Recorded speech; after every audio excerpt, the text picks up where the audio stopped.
Hello, everybody. Welcome to the LoveHour Lovecast. I am your host, Miss Kev on Stage, and I am joined by my husband and co-host, The Kev on Stage.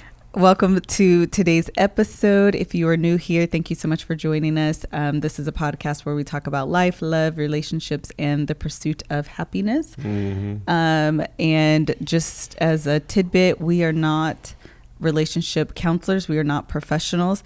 I'm talk with my hands, but I'm just going to forewarn you guys that I have eyeliner stuck in my nail here. So I can't get it out. Hilarious. It's like waterproof and all of the things. So if you see that, that's what's in my nail. So anyway, we are not marriage counselors. We are just here for entertainment purposes only. However, I love to hear the testimony. Actually, I just got it. Did you see it? Mm-hmm. The testimony someone said today about the Love Hour last year? Yes. Oh, why do we do the qualifying where this is for entertainment purposes only? You have to do that because we're not licensed professionals. Why do you have to do it? Who's going to stop? Who's going to be like, y'all licensed professional? No, it's actually like a thing. You should do that like ethically. And I even think there's like, you know how you have to do like the FTC when you're selling stuff? Yeah, but who's monitoring this? I don't know, whoever that they are. They's just like, did they say license? No, yeah. Ladies and gentlemen. I don't know who does the audits to make sure you're doing these things, but it is most relationship podcasts, they have that. It's actually like a thing that they add at the top of the show before they actually go live. Who checks it? Who audits this? I have no idea. Who gonna check me, boo? But regardless, it's a good idea. And you don't want people to assume that we are licensed. We are giving you license counseling advice, when in reality, if something we says does trigger something with you or it sparks a conversation, you need to go deeper. The point of a relationship, like a therapist or a counselor, is that they know you more in depth than like the generic stuff that we're giving. So it's like more personalized information than just like whatever we're giving out. Yes. Okay. You concur. Okay. So like we do at the start of every show, we're going to do a that or this question because we did a poll and for whatever reason, y'all sided with Kevin. That or this with Kevin List. Y'all are wrong. Hallelujah. He's wrong. All y'all wrong. Okay. And we have given Kevin, actually, Kevin, you're going to be running like this whole show today. Yes. So this is the Kev episode. This is the Kev episode where he came up with the topic because it's something that he wanted to talk about. Yeah, it is. And I sometimes suggest topics to the producer, Melissa Fredericks, and I just hope for the best that they're selected. And this time my pitch was accepted. So it was accepted. So really happy about that. You want to go into the that or this? That or this with Kevin on List. This is it today. Okay. Would you rather have a set of twins? No. Who are well behaved? No. Or one kid that is an awful, awful child? Hard to watch. Okay, nobody wants to watch. Okay, them. I got it. I understand. But let me ask you this question. Am I having this baby now or is this like before I had the boys? These are your first set of kids. My first set of kids. So I can have twins and be done. You have twins and be done, or you can have one kid that's awful. Okay, no other siblings. I'm taking the twins. You're tying me up. Throw them in the garbage. Donate them to science. I don't care what you do. Throw the kids in the garbage? No, the reproductive organs. Oh, the tubes. Yeah. Get them out of here. Get them out of there. You would rather have one kid? That's bad? No, one pregnancy, one set of 18 years. Yeah. You wash your hands? I'm out of here. I'm done. I'm done. I think I'd rather have a set of twins too. Yeah, that's good. Plus, it's if your kids are easy to raise and they're like well behaved, it just makes life so much easier than raising one child that requires. But remember, even a well behaved kid is gonna be crying, gonna be sick, and all I understand that. I understand that, but again, that's just one. You're going through that on day one. You're doing it twice. There's no 2 day ones. Meaning if you have a bad kid once and then you want to have another child later, you have to have that first day in the infant stage twice. Yeah. You know what I mean? Yes. Okay. I'm not here for that. Okay. Yeah, I think I would go with two or I guess it's one set of twins. One set of twins. 2 sets of twins would be 4 kids. And I'm not doing that ever. I don't care how well they behave they are. Really? Kids are too expensive. Kids are expensive. Although as they get older, they now lower. With girls though. Oh, really? I never had girls. No. I feel like with girls, it switches because girls want nails and hair and shoes and all the things. The boys, versus, luckily, my kids, Zay should be at the age, but he do not be caring about I actually stuff. am looking forward to the day that Isaiah cares more. He cared about his ways for like 3 months, and he was just like, Like, dude, what's happened? He's like, it was the whole thing. You got to brush, you got to do-rag, and it's a lot to remember. It's like, I don't like that. You already should be brushing your hair, one. Yeah, but he does. He's like, I don't like that. I wish he would like it more. I wish he would care about his appearance more than he does. I didn't care till I was in 9th grade. That's too late. I just was like, man. By the time you hit middle school, you should care. I didn't care till 9th grade. That's too late. Why? Because by the time you hit middle school, you should care. Who are you? You don't decide when people care. No, what are you Some people about? never care. No, I make the rules. Make him care then. Joe don't care either. Joe cares even less. Is anybody coming over? No. All right, on this time. That's all he would. If he could wear underwear every day, everywhere, day, he absolutely would. They both be out there. Anyway. Okay, so do you have anything to add to your that or this? Nah, man. Bad what kids was your suck. answer?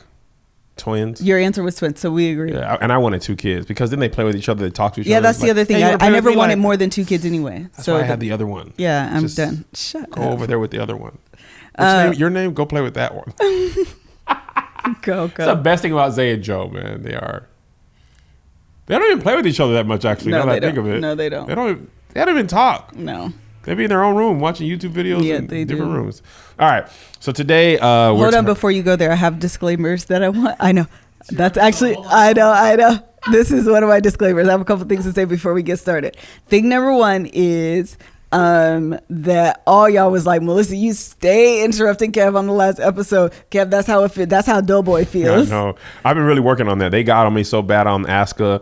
Let them talk. I'm excited. I want to talk too. I feel like if I don't talk when I talk, I will forget it and I'll never get a chance to speak again. So I apologize. We both are working We both are working hard not to interrupt. Part of it is that that we both do just get excited. Yes. So we end up doing that. So that's number so 1. Excited. I know the topics are always like, ooh, I have a thought right now. It hit me like lightning. I gotta talk about it. You be like, I don't mean to interrupt you, but then you keep interrupting. I know. I say that so too. bad. It's so bad. I'm working on doing better. Audience, we're working on doing better. But number 2, I wanted to make this clarifying point because number 1, twice, which would be number 2. In most cultures, number 1 twice is referred to as number 2. The love and like just the overwhelmingly positive response that we received on the last episode was overwhelming. Did you eat breakfast? I did. I don't know why I'm so giddy. But I really do appreciate it. But one of the things that came out of this, and I think just like in the excitement of like what we were talking about, and then you got amped and I got amped, I wanted to just come back to this point and make sure that the point was clear to everyone. And I went back and told Kev, because I saw this one response and it was a really sweet response, but I was like, oh wait, I hope my message wasn't lost or misinterpreted in like all of the excitement. So I just want to come back to that really quickly. And that is the hashtag message. So I want it to be clear. Actually, let me start here. Kevin is quite literally, and I've said this before, and I really do, I mean it beyond just being like his wife, and there's obviously a bias there. I really do mean that, like, literally, you are the hardest working person I know. Literally the hardest working person I know, the hardest working person on the tour, the hardest working person on YouTube. I know that like was a tagline at one point, that he was the hardest working person on YouTube. That was on my bio. Yeah. He posts videos every single day. He's done so for the past 10 years, whether that was started on YouTube, evolved into Instagram, and then with Facebook. Just he's even over the weekend, whatever church y'all were at, Indianapolis, I think, and he was playing the bass, and people were like, you can play the bass, Louisville, you can play the bass, what? I'm like, if y'all really knew, Kevin is literally one of those people that I'm just like, you can literally do anything and be good at it. Like low key, literally you can do anything and be good at it. He used to piss me off because when we were in college, I would stay up in our classes and take notes, like literally, like, what did the professor say? Frantically taking these notes. He would go to sleep. Kid you not. Study my handwritten notes and do better on the exams than me. Oh, I need my rest. I heard it. I wrote it. I studied it. And he would still do better. I was just, let me glance over this. Okay. It used to make me so mad. I finished with a higher GPA than you in college. What did you finish 3.5. You was I had a 3.5. Yeah, 3.4. No, I had a scholarship. That was in high school. No, 3.5. I didn't have a scholarship. You didn't get an academic scholarship. You didn't get an academic scholarship to UW from high school. Yes, for college. Right. I had a 3.7 in high school. I had a 3.5 in college. And I had a 3.6. Your mama. She didn't go to college. So the point is, I was smarter than you in college. Child, you have it with your notes. Whatever. What's up? Okay, we got it. Shut your face. So the point is that I'm trying to give you these praises. I'm about to take it all back. So anyway, I say all that to say he really is the hardest working person I know, and I literally mean that. So the point of the hashtag was not the hashtag. Mm-hmm. I am. And I was like, Kevin, I really want to make sure that, like, I want you to understand that I believe that he is deserving of those accolades because he really is, again, the hardest working person I know. And he has provided and thinks about giving opportunities to people all of the time. Like, that is literally his mentality. He deserves those accolades. The point of the hashtag to me, and the reason why I brought it up, was simply because my feelings were hurt that I didn't have the opportunity to be included in those praises of my husband. Right. How much more support can I give as a person on the inside versus someone on the outside? Right. And the fact that I was not included, to me, was honestly, it was the first point of isolation to me from the rest of the crew. And I felt that actually for a while before I was able to overcome that. So I just wanted to bring that, like, that point kind of home, because I wanted to make sure that it was clear that it was not the hashtag itself. Right. It was how it came about. That and I wasn't upset about it either, because I know I was going back over it and I saw some of the responses and we were going, ain't no hashtag, and we were trying to be funny, and I think the point got lost. And so I wanted to make sure that I made that right, that this man is hardworking. This man deserves hashtags and accolades, quite literally. Accolades. I am never, and nor do I ever want to take away from the spotlight that is Kev on stage, ever. So I wanted to make that clear. God bless you, daughter. Thank you. Okay. I literally, we were texting back and forth after I saw like a couple responses, and Kev sent one, and I was like, oh wait, that's not what I was trying to say. So I wanted to make sure I got this point corrected and made sure that I was able to just come back and say my piece about that, because I didn't want Kevin to think I meant anything different. But more importantly, people hear tidbits and they run off with that, and you can make assumptions about me and about our relationship and about what I meant. And I wanted to make sure I had the opportunity to at least say my piece. Piece said. Okay. Did I clear it up good? Yes. Do you have anything to add? No. I understood from the very beginning. I know. I actually had to make sure that I was like, Kev, did you understand what I was saying? Did you misinterpret? Please tell me. And he was like, I got it, woman. I understand what you meant. He kept saying it. I was like, okay, I get it. Pretty much I understand. Please, I know. I like it. Please stop texting me the same thing over and over. I know I did, but it was so important to me that it was really important to me that I came back around to that and made sure that, number one, you understood what I was saying, but number two, because we said this on the podcast, that I've come back and corrected that. You're doing it again. Okay, I'm done. You know what's important to me? What? Performing in the bedroom. We're coming up on Hawaii. Come on, segue. In the Ritz-Carlton, separate suites. The kids are way over there. Okay, they got our suite, humongous living room, kids room, lock the door, daddy's going to work. And what helps me to perform at a high level is BlueChew. Our friends over at BlueChew. BlueChew is a chewable performance enhancer in the bedroom. You know, men, erectile dysfunction is such a taboo topic. We're men, we got to be strong and hold our edge all day, right? But we're getting older, and sometimes you just can't get it up like you used to. And sometimes you can get up, but you also could just be a one and done person, and maybe you want to have Yes. A longer and I'm night. absolutely one and done. I mean, when I'm the one, I'd be like, he'd be like, all right, Ned, I'm gonna catch y'all on the morning. I got to get out of here. I got to go see man about you. But I'd be like, she's up for another 2. I said, I'm out of here. Now listen to me. I can't do 2 things at once. I could give you 1, and then I could give you 1 tomorrow. Okay, maybe come talk to me around 8 p.m. tomorrow. That refractory period is very long. But the kids are gonna be away from the summer.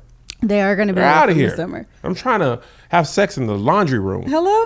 Hey, what's that? The laundry room is or fresh linen? 3 feet long. You never know. But the point is, BlueChew helps. I talked about this a lot, but I travel immensely. 4 flights a weekend generally.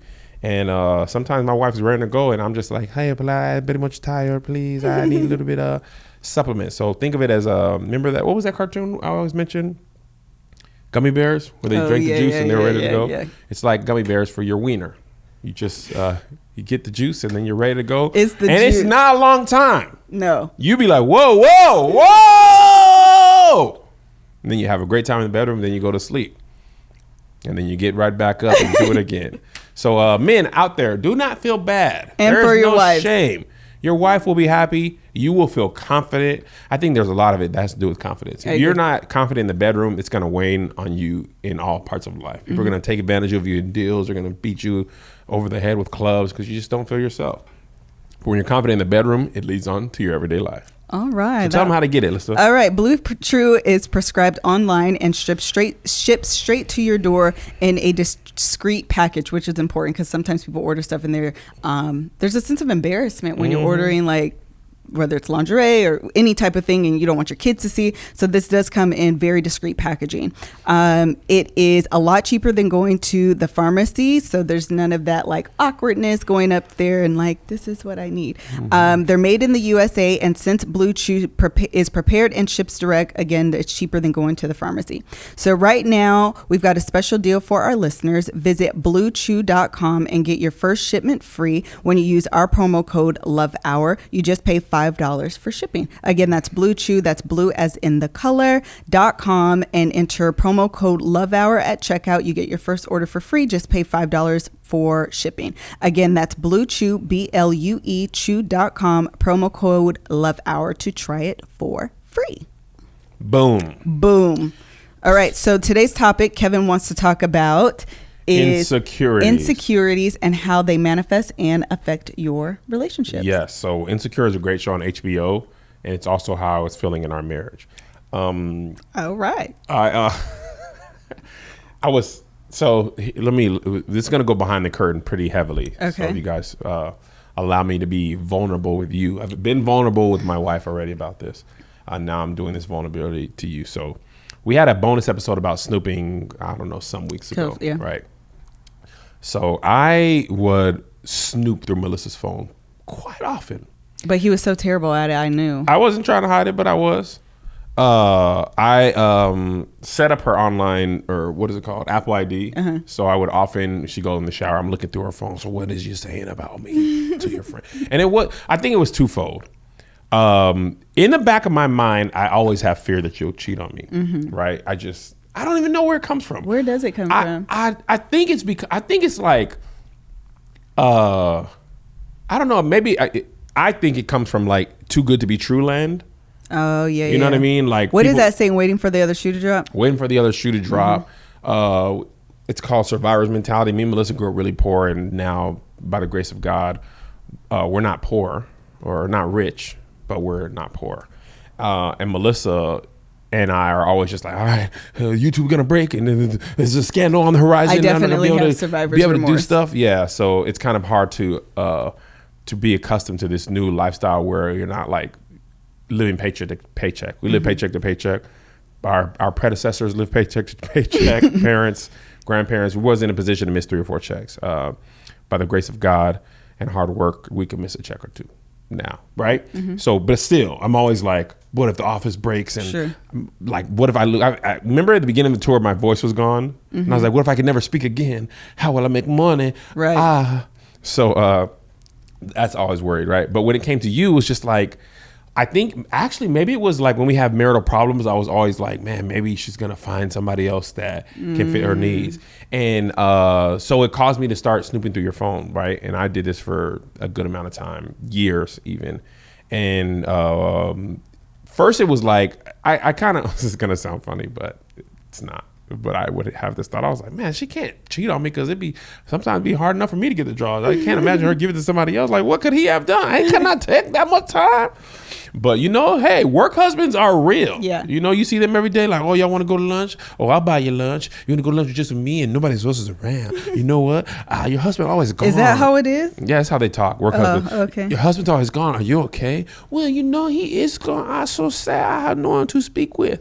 Oh, you could talk to me. Okay, we're done with this. Oh, I got brownies for you. Situation. I could do a whole movie like that. That's what you're doing. But then what it devolved into even more was like I was checking your text messages with your friends just to see if you would be how you would talk about me. Like maybe she would just be, like vent to me. And then you really another question. You was just talking about your own stuff. I didn't really come up in topics of conversation in your phone. I was hoping to see like, okay, I be tripping. This is what he do. And then I'll be like, okay, that's how I could adjust. Yeah. But I never found nothing. But I also just didn't stop snooping. Sure. I was always checking. And eventually you were like, you know what? This has to stop. Yeah. Like when you do this, it makes me feel like you don't trust me and I've done nothing for you to not trust me. Like I literally have done nothing, like you were like, I just go to work and come home. I don't even go out with coworkers, like all this stuff. And that's what I realized, like insecurity, the actions that are bred out of insecurity are not logical. The actions that are bred out of say more. So snooping through your phone, looking to see if you're cheating on me or talking about me to your friends or family, you have given me no reason to do that. Okay. And even though I never found anything that I don't believe that think about what you're trying to say. I don't believe that insecurity is a reflection of the other person. It's a reflection of yourself. No, I agree. Okay. And what I was saying is the actions that are born out of that were illogical. It's like no matter how many times I checked your phone and didn't find anything, that in general, you'd say, okay, man, this has been 6-7 months. I haven't found anything. Like she's cool. But it just prompted me to check more. Got it. You know what I mean? Like, and that doesn't make sense. Like, logically, you would say, I haven't found anything in years. Okay, I understand what you're saying. I should stop doing this. Gotcha. But I was just like, nah, she's gonna say something eventually, and then I'll know. But you wasn't checking my message with me and Mel? Yeah. Oh. I said your friends and family. Oh. Me and Mel be talking about you. Do you? I ain't see it. Now I want to about to relapse because I've been clean for about 6 months, 7 months. It ain't been that long. It has. It's May. It'll be May in 3 weeks. Okay. Yeah. I know. I stopped probably around the time I quit ADD, around October. Okay. Because you brought it up and I was just like, I don't even know why. I don't know why. But I realized that it was in a crazy way, my lack of trust of you that you were, speaking highly of me or you're not cheating on me, caused you not like the lack of trust was then switched back to me. Say more. Say more is just funny. Because I want to make sure I'm following you. Not trusting you. Sure. Looking into your phone. Okay. Was I guess I said it wrong because it wasn't causing you to not trust me, but it was causing a rift in our relationship. Sure. So it was basically my insecure actions were breeding the type of thing that I would now be looking for. Got you. Right. So that's kind of what I was saying. So now I'm giving you a reason to be upset. So I kind of created an issue that didn't exist. And I think when in couples in life, when you're insecure, it's hard to acknowledge that. And therefore hard to correct. And especially for me as a man, like. What caused you to come to that realization? The realization that I was insecure or that I needed to stop? Yeah, either way. Answer both. Asking me. When I was doing it, it was probably like a little voice. Like, man, this is going to sound silly. And when we talk about vulnerability, this is vulnerability. I would come home sometimes when you wouldn't expect me. And just open the door like, ha. All right, you just in there on the bed looking at your little laptop. All right, I see you. You know, like you giving me no reason to think that you have done anything, but I would have come. You know how many times do you think where I surprised you? Like, oh, I didn't even know you. I bought a secret flight home and didn't tell you about it. And was just like, This is terrible. I wish you didn't tell me this, because now all of those like, oh, that was sweet, is tainted. Well, no, don't taint them. Don't taint them. Because that was like, I definitely was. It was like twofold. Like the first thought when I would wrap early or the show would end and I'm like, oh, I can get home to my family, right? And I can see Melissa and I can surprise her. The best one was when Little Rascals rapped and me and Zay were able to fly that night, and you were just like, Kevin, you were asleep. You're like, you're home. You were so tired you fell back asleep, and I was just like, that was $600. I don't even know if you actually knew I was real. I don't even remember. Then you woke up, you were like, I dreamed you were here. Like, I'm here. I was texting you secretively on the airplane, trying to make you think I wasn't here. And then I got home late. It was dumb. But extra Wi-Fi. This was before I had the subscription. It was Alaska Airlines. But other times I would just be like, and I never found anything to like substantiate my claim. Sure. But what I ended up doing is driving a wedge between us, because you were like, you don't trust me, and I've given you no reason to not trust you. And I think that probably happens in relationships a lot. Like people who've been cheated on. I know a friend of mine who had been cheated on like consecutively, and then so now she would approach every relationship like the people, you know, before, like, what are you doing? What are you going? What are you doing? Yeah. And you end up sabotaging. Yes. And then she wouldn't break. The dudes would be like, all right, man, I don't want to be with you. No. I'll stop. So what ended up happening is that people kept cheating on her because she would drive them crazy, but then not allow them to break up with her.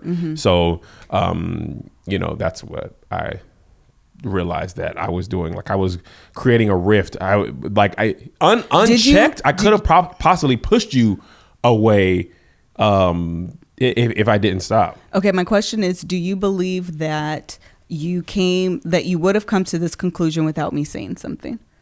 No. So what's funny is that for a while I was like, he is checked, because I would do little things like position my phone a certain way or leave a certain screen up, because I'm like, I feel like he's checking my phone. You were baiting me? I was a dumb criminal. I was checking you, because I felt like okay, I feel like he is actually checking my phone, like he's checking up after me, so let me verify what I feel like is happening. Because y'all know this, by the time a woman thinks something, she's going to check it, because when she approaches you, she needs to have like, before you even lie, let me pull up. Women are the feds. Let me pull up all this evidence to support. Police check. Hey, ask questions. Help us with the information. By the time the feds knock on your door, they already have a case. They already have a case. Hey, we got it. We got the pictures. We got the transactions. We got the testimonies. We done flipped 3 or 4 of your people. Don't lie. Come with us. That's why even mobsters are like, God dang, it's a Fed case? Yeah. And that's dealing with you. It's a total wrap. And so then I was like, okay, so then why would he be like doing this? And then that turned into anger, actually. Because I was like, this is so, it's so disrespectful to me that you feel the need to like constantly check up on me and what I'm texting. And while I'm like, I don't care, it's fine, the fact that it wasn't like, I'll be looking at your phone, like it wasn't just like an out loud thing, I felt like it was sneaky. It feels more like an invasion of privacy. Does that make sense? Is that's the name of her album, huh? And so it felt more like an invasion of privacy. And because of that, I was angry. I was like, I don't understand, what have I done to deserve this? And in addition, it made me evaluate, I'm giving up this. I'm giving up this. I don't go out with my friend. All of my like work friends, they go out, they want to meet up, they want to do this. I just went to brunch over the weekend, actually, with like my work friends, because one of our coworkers passed away. So we all kind of met up. I ended up staying a little longer and talking to, and even that, I had like never done that. And so those type of moments that I had missed when we were working, I'm like, does he realize how many times I tell them, no, I can't? Does he realize how many times they go out and I'm like, no, I can't, because he's out of town doing whatever he's doing. And the likelihood of, or not the likelihood, the opportunity for that to occur is so much greater on him than it is on me. That's the crazy thing. That's what I'm talking about. The whole illogical thing. Like, I'm snooping you when I probably should have been snooped. Not that I did any snoopable activities, but in real life, you're traveling, you're on the road. I'm in my own room. You're in your, and I don't check, like, this just actually came up. It's not like I'm checking travel itineraries. So if you tell me, oh, I have a show on this day, I just trust you have a show on that day. You know what I mean? And I could cheat on you if I wanted to. Thank you for that fact. Absolutely could. No, I could. We talked about this with giving the I don't remember who did rope. It. The rope. You give you enough rope to hang yourself with. Like, there's nothing that and vice versa. I mean, I could cheat on you way easier than you could cheat on me. As far as this is coming out wrong, and it's not what I meant to be. Listen. All I'm saying is, listen to me. Everybody, listen. Take a deep breath. We're taking a deep breath. We're listening. I'm checking your phone when I'm the one who he easily could be doing the activities that I was afraid you were doing. Got you. So I have my own room on the road. Like, luckily, I don't be, even the guys on the road, like, Kev, you don't do absolutely nothing. I'm not hungry. I don't want to go. I will eat protein bar and go to sleep. But that's what I'm saying. It's illogical. Like, if in non-biasness, you should be checking my phone. In okay, I understand. Like, you know what I'm saying? Yeah. But I think it's also fear. Like, fear maybe that it's too good to be true. Well, and that's what I was going to say, is that I think at the root of okay, we zoomed all the way in, now you got to zoom out. Yeah. At the root of all insecurity is fear. So a lot of times for women, that fear is a fear of being loved. Yeah. And a lot of times for men, it's a fear of being respected or not being respected and not being lovable. Yes. Is always at like the base of like, what a woman wants is, am I good enough? Am I worthy? Am I lovable? And for a man, it's, am I respectable? That's where the imposter syndrome comes from. And I think another thing, as I try to unpack these feelings. Okay, unpack. Words of affirmation is one of my love languages, and it's high up there. I think it is number one. Yeah. And there's times where I am like doing a lot, and if I don't feel like words of affirmation affirmed, if I don't feel words of affirmation, if I don't feel affirmed enough, maybe I'm like, maybe I'm not doing enough, and I'm doing bad. I think honestly, I was searching for you to say, Kev is doing this wrong, and then I would correct it, because it was pretty obvious that you weren't going to cheat on me anytime soon, but it wasn't as obvious that you were happy in our marriage. And I think that I was, and you didn't always communicate that, like what was wrong with you. So I think I was looking for some sort of like insight into what was upsetting you. And I wasn't finding it. And I was finding actually nothing. You don't be talking about nothing in your phone. I don't be talking about nothing. Y'all conversations is trash.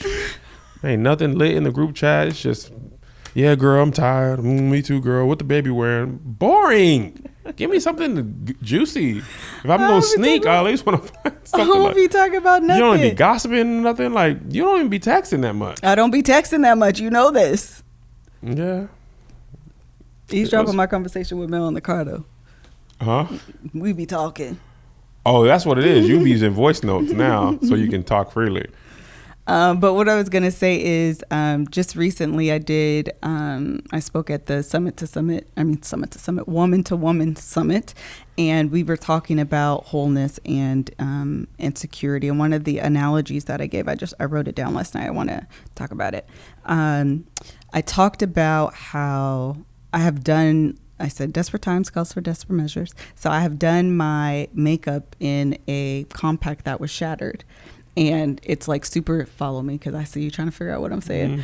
One of the things that's super difficult about doing that is that you don't have a full view of your face. One eye is over here, this eye is over here, your cheek looks like it's over here because the mirror itself is shattered. And a lot of times in relationships and for ourselves, that is how we take on the identity of that shattered glass. And that affects, thank you very much. I thought about this myself. But it then ends up coloring the way that we view the world because we don't recognize that the mirror is shattered. We think that we are shattered. Woo! Yeah. And so, and honestly, it's part of the lie that we believe. Yeah. And so we believe that we are broken and we are shattered and there is something wrong with us. And if that is our core fundamental belief, it colors everything that we see. So then we say, I don't deserve this happiness. I'm broken. I don't deserve a woman or a man that's good and treats me right and all of the success that I have. I am unworthy of that. Look at me. I am broken. I am unworthy of this. So you are going to look for things to confirm and substantiate that claim. And if you don't find it, you will create it. And that's self-sabotaging. And then it's a self-fulfilling prophecy. Dang. Yeah. That's good. Yeah, and that's honestly, it's what happens in relationships. It's what happens with ourselves. Even just thinking about yesterday, help me do this too. Okay. Even just thinking about yesterday, I posted this picture and I'm done trying to be honest and vulnerable with y'all because y'all be like, shut up. What are you talking about? You don't know nothing. The smile picture? Yes. I'm like really trying to be like, because if you know, Joshua can attest to this. I am really, because I follow a lot of like makeup gurus, nobody smiles in their pictures. Okay, they all do this, so like their eyes are like low and their cheeks look blue still. Yes. Listen, I suck at this so bad. I do not know why. But is that you looking at the mirror shattered, telling yourself you suck at this? So then when you take a bad picture, you're just like, you know what? It could be. Honestly, I'm sure that's what comes out. That energy that I believe is what's coming out. You already think the picture's going to be ugly. Yeah, then when you see I already believe. You reaffirm that. I reaffirm, and that's what comes out. So anyway, but this is the point, though. Not that, but it was a good point. The point is that so when I look at pictures of myself, though, I'm always like, I don't want to be smiling that big. I don't want my cheek, because my cheeks will overtake my eyes. I have how many teeth do you have in your mouth? 32? 32. All 32? 34, 36, 32. Between 32 and 36. 17. I think it's 32, though. I think it's 32. We're going to go with 32. All 32 teeth are showing. I have big teeth. And so I'm just like, I don't want this to be my life right now. And everyone thinks the opposite. And I think that's often what we do. I'm trying to bring it all home. That's often what we do is we overanalyze, we overpick, we overcriticize. Yes. And instead of, and that's where I just got to a point where you know what, Melissa, this is just what you do. You can't change it. This is just who you are. You talk yourself out of every great picture. All the pictures don't be great. But the point is you can do that in relationships too. Yes. You overanalyze, you overcritique, you overdo all of these things. And instead of focusing on like what is, we're always focusing on what's not. Absolutely. You know what's not? You know what's annoyingly not? What? A bad bra. Bad bras, man. When I came home yesterday. What happened? You were sitting home. Okay, stop. It makes sense in what we were talking You better tread lightly. I'm just saying. Okay. When you are home in a great bra, sometimes that's like lingerie. A bra that fits, I'd be like, hey, them things is high and lifted up. Like Jesus. Like Jesus. It's perfect. And a lot of times you can't do that because women, you've been missized. You have been missized. So great that he was trying to fix it. That's why they're laughing, because they could see he was about to get himself in trouble. That's why I told him to watch it. So I'm gonna take over for me. I bet it was quiet. One of the things that he did say that is really important is being high and separated, lifted, high, lifted up, just like Jesus sitting at the right hand of the Father. So a great bra is very important, and I have raved about this, and I actually think I want to do a giveaway, so I'll figure out the details of that for someone to try Third Love, because quite literally I have ordered probably 4 boxes. I actually just got tracking information today for a new. Listen, when you have a bra you like, them other bras be in the drawer like, she don't never pay us no, never mind. We've been in here for so long. I'm literally trying to overhaul all of my bras to be Third Love bras because I think they're fantastic. So you go onto the website, thirdlove.com. You take this, I don't want to say exam. What do they call it? Quiz. This like fit finder quiz. And they do more than just like your cup size. They do like the shaping because that makes a difference. I'm in love with the shape of They have half sizes, all of these things. And they have like these ridges. I'm not going to show because I feel like that's weird, but they have like these ridges on like the strap that prevents it from slipping, which is like really convenient and helpful and like one of my favorite parts. And they have a selection. Okay, so for women of color, a lot of times nude oh my god is not our nude. Man. And so like I just end up wearing black bras like all the time. I bought one of their like brown like taupey color nudes and I wore it under a white shirt and it was legit. It was your color? Yeah, it was like legit nude. Were you happy? Did you shed a little tear? I was, because that doesn't never happen for I feel seen. when you are a woman of color, you understand the struggle of nude because you be like, child, that's beige, I ain't nude. When you're married to you understand the struggle of nudes and lack thereof. And the lack thereof. So you can go onto their website. You can take their Fit Finder quiz. They have 100% fit guarantee. It's comfortable. It's quality. It is quite literally my favorite bra. I want to do a giveaway. I'll figure out the details of it here soon, so someone can try them because they are pricey, but they're totally worth it. Like legit, they're my favorite things right now. Listen, here's the thing about pricey, right? We're doing life insurance the first time through our own self because we don't work regular jobs, but we still need life insurance. And I didn't even tell you this. When I was buying the base, the other insurance company called me, Northwestern Mutual, right? And they said, look, if you want something cheap, we are not the people for you. If you want something done right, something that you trust, something that will take care of you, then talk to us. If you're just price shopping for the cheapest thing, then we can't get your business. But if you want to protect what's important to you, talk to us. And I think things like your bra, cheap is going to get cheap. You can get a cheap bra, but then it's going to be digging under here. I want to talk to them now too. I'm just saying, like, women always say it's digging under here. It does. Like TLC song. So anyway, Third Love knows a perfect bra. There's a perfect bra for everyone. So right now they're offering my listeners 15% off your first order. Go to thirdlove.com/lovehour now to find your perfect fitting bra and get 15% off your first purchase. That's thirdlove.com/lovehour. That's LOVEHOUR for 15% off today. I am highly recommending. I am strongly encouraging. Mother's Day is coming up. Men, do your wife a solid. She's always complaining about her bra. Buy her a Third Love bra. They're amazing. They have my stamp of approval. In real life, I'm overhauling all my bras to Third Love. Word. Okay. Did you have, I gave the analogy. Oh, I wanted to say this. Another thing that happens when you have a spouse that is insecure, it's exhausting for the spouse that isn't because it's constant reassurance. I always feel like I do this to you because I'm always like, I need you to tell me that this is good. I need you to tell me that, like, look at this and tell me that this is good. Is that exhausting? No. You can say it is. It's not. It's not? Here's the thing. Tell me I'm going to tell you something. Because I feel like it can be. I'm going to tell you something. There are times that I wish I could instill my confidence in you. Oh, Lord. If I had a drop of your just confidence. a little bit. I get so... Now, here's some of your insecurities and how they frustrate me. Okay.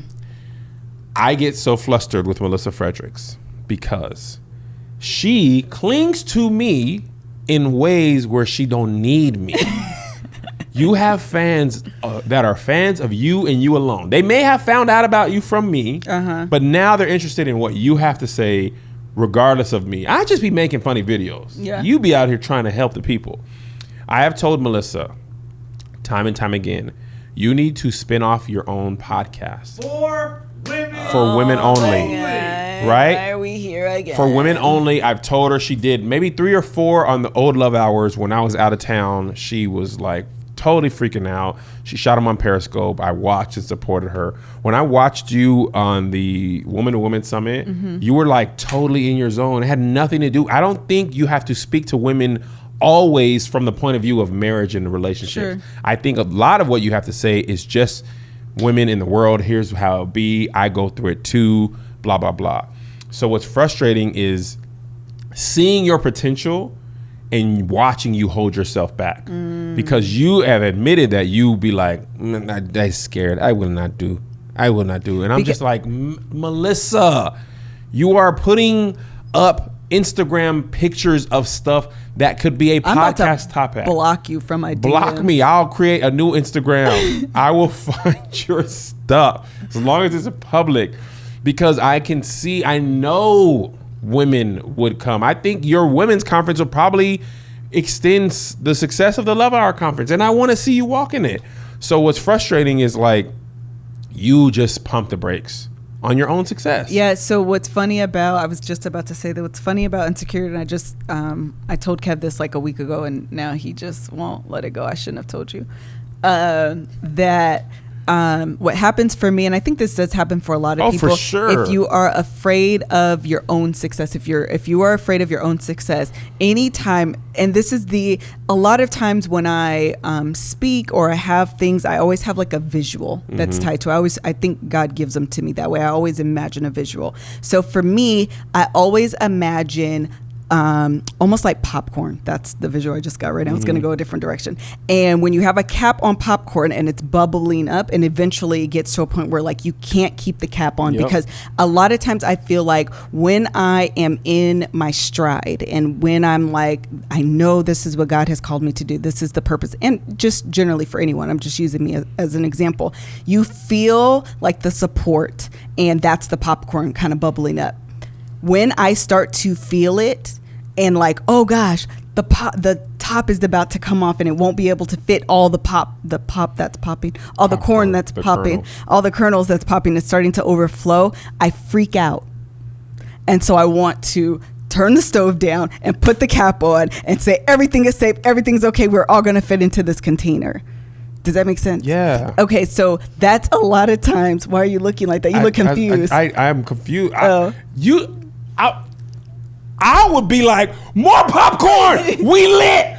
It's popping everywhere. Sell it. Like we are so different. I know. When I started having viral success and I did a tour, I'm like, oh, dang, we sold out Tucson 300.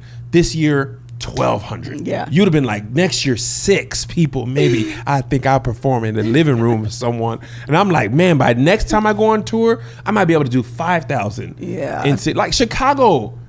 We did 600, and I'm like, this year, 10,000. You're like, what? What about 1,000? 10. Why? Because I like it. Why not? And we are so different. Yeah. But the thing that's different for you is like, I don't understand. People are clamoring for it. The LoveHour podcast jumped to 10K. You know how hard it is to grow Instagrams that are not tied to a person? Like the show Instagram of like any show is way less than a person. That's true. I know you and Serena have been working hard on keeping the content going, but it be getting more comments than when I posted LoveHour. Yeah. The engagement in there. So I'm like, why? Why would you not? Like, it's literally what you want to do. You want to talk to women and help them. And then when it's like, you know how, hear my heart and not my words. You know how silly it sounds to say, man, I'm having so much success, I would like less of that. So I feel comfortable. I want to turn fire down. Less people I don't like. It is literally it's being afraid of your success. It's that quote that, what's that girl said on something in the Bee? Aquila, what's the quote she said in Aquila and the Bee? It's not who I'm not that frightens me. You don't know the quote? Ask not what your country can do for you, but what you can do for your country. First of all, that's not it. So the quote is from Marianne Williamson, and it says, "Our deepest fear is not that we are inadequate. Our deepest fear is that we are powerful beyond measure. We ask ourselves, who am I to be brilliant, gorgeous, talented, and fabulous?" You don't remember that? That is you. Yes. I didn't know. I've heard that a million times. I didn't reference it to Akila. Oh, yeah. It's one of my favorite quotes, actually. Why? Because you don't listen to it. You're doing the opposite of what the quote is saying. No, it is. So it is me. Why? I am it. What can we do? Is there anything I can do? No. So the point is, wait, we're talking about insecurity. We're not talking about that's what I'm talking about. Okay, I know that's sure, because somehow every episode it winds up to Melissa. You should start this. A lot of them too. The last like 3. I just want you to actualize your full potential. The same way you supported me was like, Kevin, do this, be great. Do this to be great. Do, and I'd be like, okay, I'm doing it, and then I do it, and it'd be great. But then when I tell you that, you'd be like, nah. I not do what you say, only what I want. And I need to understand. I just told you. I got it. But that all you told me is your fear. That shouldn't stop you.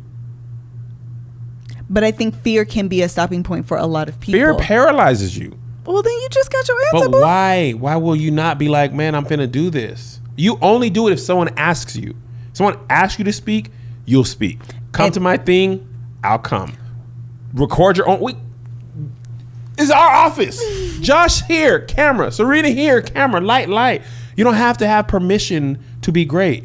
You can be great on your own. You don't have to have someone's invitation for you to speak your gift. Your gift is for everyone. You can speak your gift and your greatness anytime you want to. You don't need an invitation. I think that's a word that you just said. Now I need you to activate that, let that sit in you. And that's for people too. It was felt good as it happened because it just clicked in my head. You only do it when someone asks you. Because I'm the one that said, let's bring the LoveHour podcast back. Yes. Let's start the LoveHour podcast. Yes. Write a book. All right. You done got enough started. You be having it in you. Wait. What are you saying right now? I'm saying all the stuff we've done has been me saying, let's do it. Oh, I agree. But you have thoughts that are generated that don't come from me. And you're like, Instagram story. I'd be like, cuz if you post one more thing that could be a podcast topic on your Instagram story without recording it. Serena will meet you here and shoot. Josh works with us. You are not on a LoveHour topic right now. All you are doing is insecurity. Me. All you're doing right now is bashing it's me. Not bashing you. This is believing in you. This is saying, do not let your insecurities cripple you. What do you have for the people? They're the same. It's the same thing. Okay, this is not a struggle of mine. It just ain't gonna hold you. We all have our own struggle, huh? It's my episode. It is my episode. This is Kev's episode. My episode. Y'all know I don't normally do the LoveHour like this. Yeah, it's absolutely mine. But I think that I'm titling it that this. You know what? Kev's episode. Yeah. Insecurity. Your insecurity, I think, is very common though. Yes. People. I was just talking about this when I was on Periscope walking up here. So, are you familiar with Phyllis Hyman? I am not. Singer. You probably have heard her song, but I was reading about her and watching her videos. She had a tumultuous relationship with her record label, Clive Davis and stuff, right? Okay. And at first, it was because I was like this person I follow on Instagram or Twitter, Naima. She's like a music documentarian. Okay. So she sometimes does like threads that are about musicians, right? So she did a whole like 3-hour one on these kind of unsung heroes of early 80s music that never actualized their full potential. Okay. Phyllis Hyman was one of those. So at first she was misunderstood and mishandled by her label. So she was raging against it. Like, boom, like y'all don't treat me wrong. And she was right.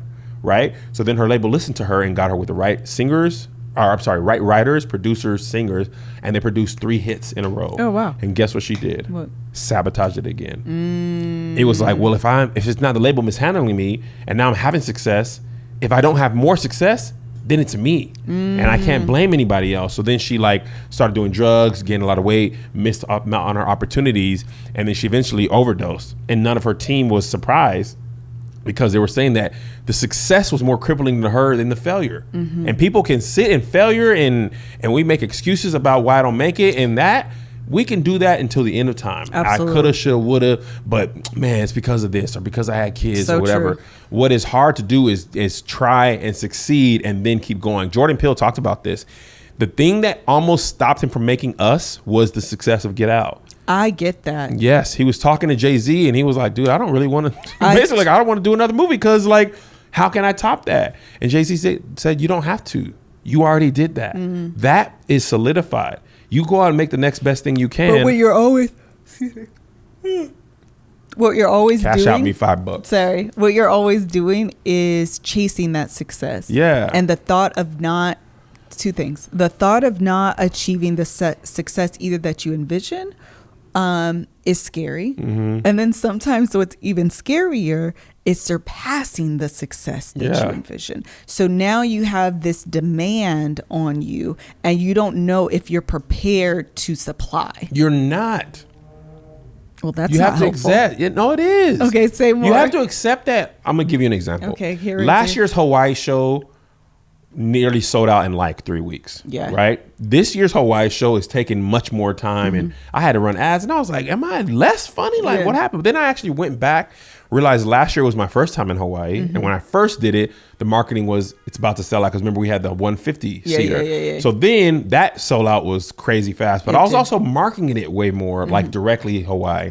Then the 600, when we opened up to that, it was like sales were crazy. This year it wasn't that. So I'm like, man, I'm like not gonna make it. Am I not good or whatever? And what I didn't realize is one, everybody who comes to a show that year may not come the next year. True. And two, there are cities that we multiplied by 10 times the amount. Phoenix last year we sold 200 tickets and it was hard. Yeah. Hard. This year 1,200 and could have sold 15, 16 the way it was pacing. But we go back and focus on Hawaii. Absolutely. Like, Kev, but you did 300 in Vegas. And it doesn't matter. But Hawaii is not selling as fast. And that's what we do in our life. Absolutely. We like focus on it as comedians, me, Tony, Doughboy, and Tahir talk about this all the time. We will be killing 800 people. One person in the 17th row is just like. And you focus on that one person. What I got to do to make you laugh? Yeah. Huh? Like that's all I can see is that one person, but what the difference is to me is I'd be like, man, forget you. You had a bad life, whatever. But what other people do is they focus on that one person. They say, focus on that one person in row 17 and be like, I'm not good enough. Doesn't matter how many. Maybe I shouldn't even do this. Yes, because I can't get that one person to do it. Like 799 people are like, man, this is the best time of my life. Right. Like spontaneous. Like literally at that one show I'm talking about, this one lady like was 2 rows over, was like getting up out of her like in pain, laughing. She was like, I gotta stand up. I'm like, I can't breathe. And this one guy was just like, that's not the best. And I'm just like, I gotta, make him laugh. And that's what happens with insecurity is like we focus so much on that one thing and all this other success is happening around us and we are crippled by that one thing that we can't affect. And here's the other thing, and this is just with comedy, but it's also so true in life. Sometimes people, they could be not laughing for a reason different, totally unrelated to has nothing to do with you. They could have got bad news, whatever, like some white people, they just have, some white people also never laugh as hard as black people. Black people, we, oh, I love it. And white people come up and like, it was the best show I ever had. And they're laughing like, they just never go as hard as we do. But even if you watch Magician, black people give the best reactions. Yes. I was talking to a magician on my show and he was like, I was like, do blacks do the best? He was like, absolutely. Yeah. When I do a trick for black people, they explode into flames. Animation. So anyway, I said all that to say, and actually I do want to say one way it affects us, and I know this wasn't talked about in our pre-production meeting. Even insecurities with your body can affect your marriage. Oh, absolutely. Like I was like, hey, what about lingerie? Like, I do not like my body. And and here's the thing that's funny about you. Amazing body. Okay, stop. Right? But this is not to objectify you. This is like, I've been thinking about like fat shaming and body positivity, right? Okay. There's 2 people that in particular, Jamila Jamil, she's on, I don't think you've seen this, The Good Place. She's one of the characters on there and she speaks about body positivity. And then there's Lizzo. Lizzo is a big black girl and she is like lingerie, big body, like totally owns it. Yeah. Right. And I'm thinking like, it's amazing how when you're secure with yourself, like I'm working out to beat Doughboy in part because I want to do it on my own, but also I'll take that 1,000. But there's also people who are like, I'm cool with my body, my size, the way it is. So Lizzo is she's a BBW and she's totally like, she was just talking about this. She like taught herself to love her body. Right. And there's a certain amount of confidence that comes with just accepting who you are wherever you are. And you can go into that, like, your life, your relationships with that. Because there's stuff that you may want to do with your spouse. If they're not comfortable with their body, you just can't do. Like, wear lingerie. Like, I don't like it. I don't. But that, and then that affects your marriage. And I just don't know where my full thought was going to be there. I think you were talking about, so I have another thought about how insecurity can affect it, because you're right. It's more than, it can be body issues, but honestly, I mean, I've talked about this even in the book. I had a lot of issues with the complexion of my skin. Yeah. So just like physically being in this body, dipped in this chocolate, was definitely a hurdle I had to overcome. Right. I remember when I first started going through my my like journey to self-love, one of my first campaigns was I am worth it as is, without change. And part of the reason I was telling myself that is because when I looked in, and this is honestly even thinking about like the smile thing, people are like, people pay good money. Child, I had braces, I had Invisalign. Child, I didn't come out the womb with perfect straight teeth. He did, I did not. Okay, I've done things to get this smile the way it is now, but I have always hated my smile. I've always hated the complexion of my skin. I have always like, those are things that just from a small age, I'm like, oh, I wish I was this. I wish I was that. Those are things that have just always carried with me. And so when I see, this picture, I don't see today. I'm still holding on to, who I was when I was, see that little girl who didn't understand who was insecure and and troubled by everything that she is. And so even at 35, I'm more comfortable in this skin, but that's not to say that there's not residue of the insecurity that was.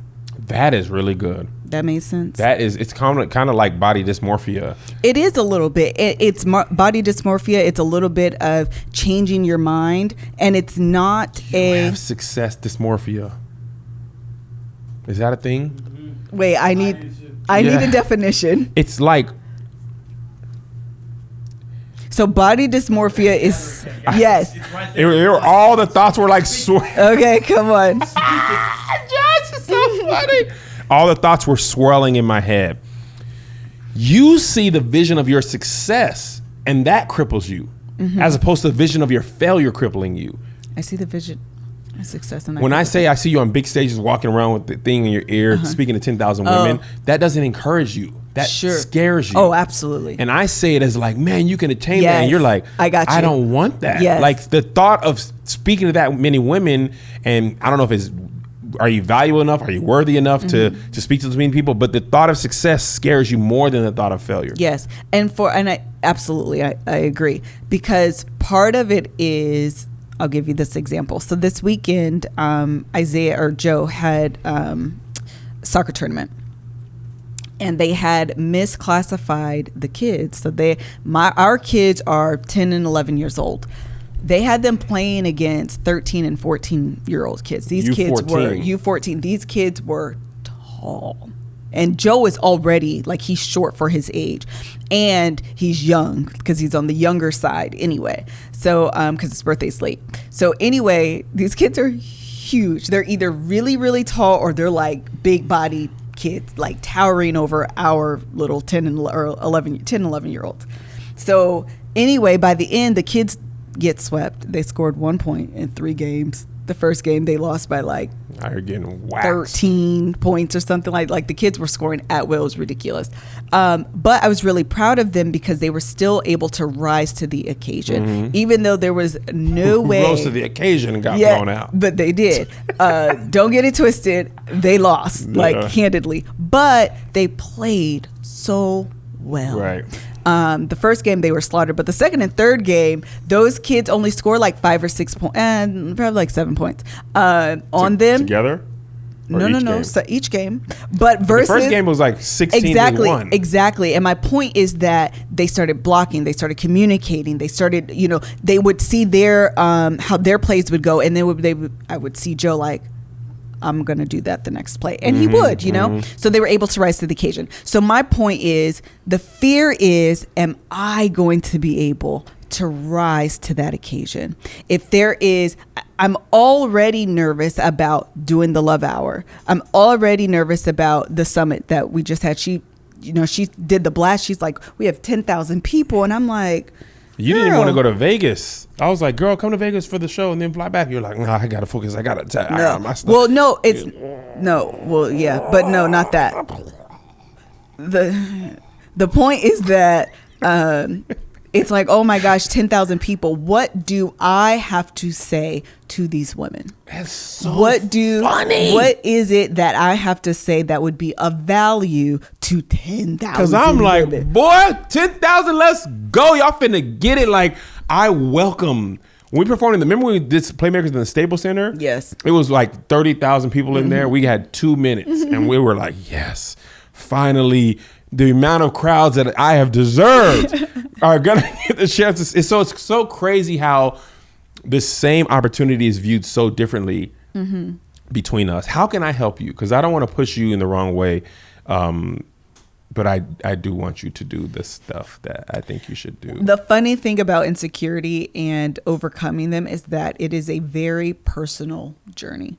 So part of the reason I was able to get to a point where I am even somewhat comfortable in like this skin, this body, who I am, the way that I look, is because I had to put the work in. Do the work. You have to do the work on a very personal level. It does not matter the way other people see you. It does not matter. The encouragement helps because you're like, oh, you know, maybe I should like reevaluate and like kind of challenge what my core beliefs are.